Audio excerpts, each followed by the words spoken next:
नासिक में उप मुख्यमंत्री एकनाथ शिंदे की 13 फरवरी को होने वाली धन्यवाद यात्रा के मद्देनजर मंत्री दादा गुस्से ने एक योजना बैठक का आयोजन किया।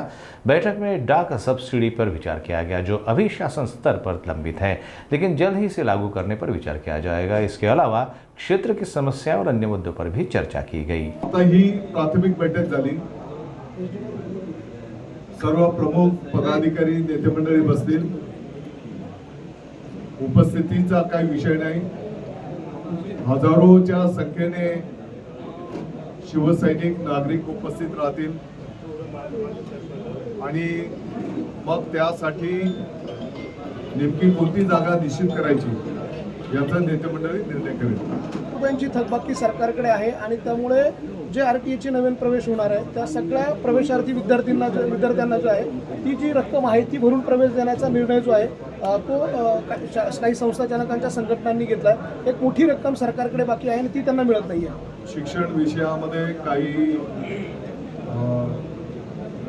काही नामांकित शाळा असतात त्यांना मान्यता देत असताना काही जागा शासन पातळीवरनं मेरिटमध्ये त्या ठिकाणी ॲडमिशन दिले जातात। त्या भागातनं ऑनलाईन ही सुविधा उपलब्ध असते। मला वाटतं की तुम्ही म्हणता ती वस्तुस्थिती आहे। गेल्या काही वर्षांपासूनचं आरटीचं जे काही प्रतिपूर्ती त्या ठिकाणी करायची आहे, माझ्या माहितीप्रमाणे 1600 की 1800 कोटी रुपये ते देणं थांबलेलं आहे, ही वस्तुस्थिती आहे। आणि म्हणून येणाऱ्या काळामध्ये शासन पातळीवरनं या संदर्भामध्ये पण योग्य तो निर्णय केला पाहिजे। मुख्यमंत्री वर्षावर आजच्या बैठकीमध्ये काही सोल्युशन निघेल असं शिवसैनिकांना वाटत होतं, पण तसं काहीच झालं नाही। कुठला विषय? गटबाजीच्या विषय। आज संपूर्ण शिवसेना एकत्र दिसतेय।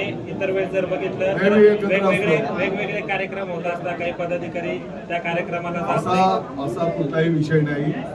आम्ही सर्व माननीय शिवसेनेचे मुख्य नेते एकनाथजी शिंदे साहेबांच्या नेतृत्वाखाली आम्ही सर्व एक आहोत, आम्ही सर्व एकत्रित आहोत। दादा, या सगळ्याच गटबाजीमुळे नाशिकमधली शिवसेनेची सगळी कार्यकारिणी जी आहे ती बरखास्त होणार अशा प्रकारची देखील चर्चा जी आहे ती सुरू होती। मला वाटतं की 9 तारखेला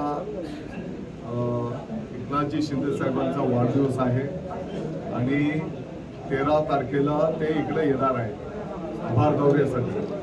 त्याचं संपूर्ण आता तुम्ही बघितलं असेल की इथं उलट जागा पुरत नाही आम्हाला। पुढची मीटिंग मोठ्या हॉलमध्ये किंवा मोठ्या लॉन्सवर आम्हाला घ्यावी लागेल। आज ही प्राथमिक बैठक होती आणि फक्त माहिती देणं आणि आजपासून शिवसैनिक नोंदणीचा कार्यक्रम सुरू करणं यासाठी ही आजची प्राथमिक बैठक होती। पण शिवसैनिकांना आपला संदेश काय असणार आहे, जे संभ्रमामध्ये आहे? तुम्ही म्हणतायत गटबाजी नाही, पण शिवसैनिकांना ते फेस करावं लागतंय, त्यांना काय? बिलकुल असा कुठलाही विषय नाही। आमचा गट एकच आहे। एकनाथजी शिंदे साहेबांच्या नेतृत्वाखालचा हिंदू हृदय सम्राट शिवसेना प्रमुख माननीय बाळासाहेब ठाकरे साहेबांच्या हिंदुत्वाचे विचार, राष्ट्रीयत्वाचे विचार, धर्मवीर आनंदजी दिघे साहेबांची कार्यपद्धती, हा सगळा आमचा धनुष्यबाण एकच गट आहे।